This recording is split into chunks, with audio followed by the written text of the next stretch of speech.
केलेल्या रक्तदानाने कोणाचा तरी जीव वाचणार आहे आणि म्हणून आपण केलेले रक्तदान किती अमूल्य आहे हे प्रत्येकाने समजून घेणे गरजेचे आहे। या उद्देशाने राजमाता जिजाऊ मासाहेब यांच्या जयंतीनिमित्त आणि युगपुरुष स्वामी विवेकानंद यांच्या जयंतीनिमित्त धाराशिव जिल्ह्यातील ऐतिहासिक नळदुर्ग शहरात जय हिंद प्रतिष्ठान यांच्या वतीने भव्य रक्तदान शिबिर आयोजित करण्यात आले आहे। यामध्ये मोठ्या प्रमाणात महिलांचा देखील सहभाग होता। तो कार्यक्रम एका वेगळ्या उद्देशाने पार पडतोय, ज्याचं औचित्य साधून हा कार्यक्रम या ठिकाणी साधला जातोय। खऱ्या अर्थानं आदर्श राजा काय असतो त्या राजाला जन्म देणाऱ्या आधुनिकतेचा पुरोगामीचा विचार त्यांनी अंगीकारला। इव्हन शहाजीराजे मरण पावल्यानंतर त्या गेले नाही, त्यांनी सतीप्रथेला विरोध केला। खऱ्या अर्थाने सतीप्रथेला पहिला विरोध कोणी केला असेल तर राजमाता जिजाऊ मासाहेबांनी केला आणि जिजाऊ मासाहेबांच्या जयंतीच्या निमित्ताने हा कार्यक्रम या ठिकाणी घेतला जातोय। जगातल्या सर्व सांस्कृतिक विचारसरणी ज्यांच्या विचारांच्या पुढे झुकल्या त्या शिकागोच्या धर्म परिषदेमध्ये 1893 रोजी अमेरिकेमध्ये स्वामी विवेकानंदांनी एक वाक्य उद्गारलं। ते वाक्य असं होतं की जमलेल्या माझ्या बंधू आणि भगिनींनो, जगाच्या पाठीवर व्यासपीठावर असं वाक्य कधीच उद्गारलं गेलेलं नव्हतं। त्या जयंतीच्या निमित्तानं आज हा कार्यक्रम या ठिकाणी उद्गारला आहे आणि तो आकार घेताना दिसतोय। अजून एक वाक्य आहे स्वामी विवेकानंदांचं, उठा जागे व्हा आणि ध्येय सिद्धी प्राप्त झाल्याशिवाय थांबू नका। संजयजी बताले तुम्ही ध्येय सिद्धी प्राप्त करायला निघालेला आहे। जागे तर झाला, लोकांना उठवलंय, परंतु रक्तदानापेक्षा मोठं दान असू शकत नाही। इथं तर अन्नदान असतं का? रिकाम्या राहिलेल्या खुर्च्या सोडून खाली पण बसून राहिले असते, पण इथं रक्तदान आहे म्हणून कदाचित त्या खुर्च्या रिकाम्या आहे। भविष्यात तुमच्या हाताबरोबर हजारोंचे हात लागत असते आणि खऱ्या अर्थानं नळदुर्ग शहरामध्ये काम करत असताना या पंचक्रोशीमध्ये काम करत असताना मला तो अनुभव येतोय, का तर विविध पक्षाचे राजकीय कार्यकर्ते या ठिकाणी बसलेले आहेत। मी बघतोय त्यांच्या वेगवेगळ्या इंटेन्शननी काम करत असतील, परंतु चांगलं काम करत असताना नळदुर्ग शहरवासी सगळे राजकीय पदाधिकारी एका व्यासपीठावर असतात। ते कामचं उदाहरण या ठिकाणी मला पाहायला मिळते, का तर जिथं चांगलं आहे तिथं नळदुर्ग शहरातले सगळे राजकीय पदाधिकारी आहेत। त्याची एक कन्सेप्ट मला या ठिकाणी पाहावायला मिळते, का तर मी काम करत असताना माझी नजर थोडी ऑब्झर्वेशनची पण असेल ना, का तर इन्स्पेक्टर म्हणून माझं निरीक्षण करणं काम पण आहे, नुसतंच कायदा लागवणं बी काम नाही तर निरीक्षण करणं पण काम आहे। त्यामुळं तुमचं जे काम आहे ते खूप चांगलं काम आहे। एका चांगल्या कामासाठी तुम्ही सगळे एकत्र येतात ही खूप मोठी गोष्ट आहे, जे इतरांना आदर्श देणारी आहे। घर से जब हम निकले थे दिल में कुछ अरमान थे, घर से जब हम निकले थे दिल में कुछ अरमान थे, सामने देखा तो सब कब्रिस्तान थे। घर से जब हम निकले थे दिल में कुछ अरमान थे, सामने देखा तो सब कब्रिस्तान थे। चलते चलते एक पैर गिरा हड्डियों पे, तो उस हड्डियों को भी एक लफ्ज पे संभाल कर चले नादान, हम भी कुछ दिन पहले इंसान थे। आपण काम करत असताना आपल्या भूतकाळाच्या भूतवाटणी ताज्या असाव्यात, का तर आपला भूतकाळाचा इतिहास जर आपल्या जवळ असेल, आपल्या भूतकाळाच्या आठवणी आपल्याकडे असतील, आपल्या भूतकाळाचा संघर्ष आपल्याकडे असेल तर आपण आकाश पण कवेत घेऊ। पण कदाचित आकाश कवेत घेत असताना आपले पाय वरती गेले तर आपल्याला बोलायची असण्याची शक्यता नाकारता येत नसते। म्हणून भूतकाळाच्या आठवणी सोबत असाव्यात म्हणजे आपण आकाश कवेत होऊ शकतो। खऱ्या अर्थाने आज अतिशय अनोखा कार्यक्रम या ठिकाणी पार पडला।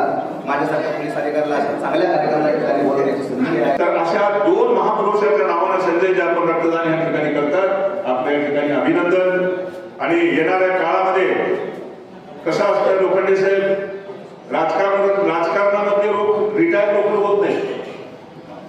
संजयजीची सुरुवात आहे, बऱ्याच वर्षापासून सुरुवात आहे। तुम्ही रिटायर झालो तर तुम्हाला पेन्शन मिळते, पण राजकारणी रिटायर झाल्यानंतर सोसायटी काहीच मिळत नाही। पण त्याला काय मिळतं? जनतेची थाप आहे, लोकांचा आशीर्वाद आहे, तरुणांचं प्रेम आहे आणि ह्या केलेल्या कार्याचं त्या ठिकाणी त्यांची एक जमेची बाजू आहे आणि तोच अभिमान, तोच स्वार्थ, तोच सन्मान घेऊन तो आपलं पुढचं आयुष्य जगत असतो। आणि त्यामुळं संजयजी आपलं उज्ज्वल भविष्य आहे आणि येणाऱ्या काळामध्ये त्या नळदुर्गचं नेतृत्व करण्याची जबाबदारी देखील आपल्यावर काही काळाने येणार आहे। त्या ठिकाणी आम्ही आवर्जून तुम्हाला सांगतो, पण त्या ठिकाणी आमचे बरेचसे लोक आहेत, त्यातले तुम्ही तुम्हाला हिंदीच्या शाळेप्रमाणे सांगितलं तर सितारों से आगे जहां और भी हैं तेरे इश्क की इम्तिहान और भी है, अशा पद्धतीने आपलं कार्य आहे। आणि बोलता बोलता राहून गेलं आमचे लाडके तरुण मित्र ज्याला म्हणावं, सगळ्यात मोठं दान म्हणजे रक्तदान। गेली 7 वर्ष संजयजी बताले ही सेवा करतात आणि ते स्वतः 33 वेळेस रक्तदान केले, त्याबद्दल त्यांचं अभिनंदन करतो। सच में अगर कहा जाए तो समाज सेवा किसे कहते हैं, उसके एक जिंदा उदाहरण अगर हम देखा जाएंगे तो संजय जी बताले साहब एक दृष्टि वाला नेता, एक गांव का विकास हो, किसी गरीब की अड़ी अड़चन हो, सुख में हो, दुख में हो, हर जगह दौड़ के चले आने वाला एक नेतृत्व अगर नजरुल में अगर कोई है तो संजय जी बतारे साहब। मैं उनको आने वाले कार्यकाल के लिए शुभेच्छा देता हूँ। और यहाँ पे उन्होंने जो रक्तदान शिविर के बारे में बताया कि 7वां साल है, इस तरीके से पहले साल कितने हुए, छठे साल में 114, यानी नांदूर में रक्तदान। परंतु बताले साहेब, आपण जे काम करता ते काम ज्याला गरज पडते त्यावेळेस ते किती महत्वाचं असतं ते लक्षात येतं। व्हॉट्सअपवरती आपण पाहतो किंवा मी त्याच्यासोबत असतो त्यावेळेस त्यांना फोन येताना पाहतो की त्यावेळेस ती रक्ताची गरज किती महत्वाची असते।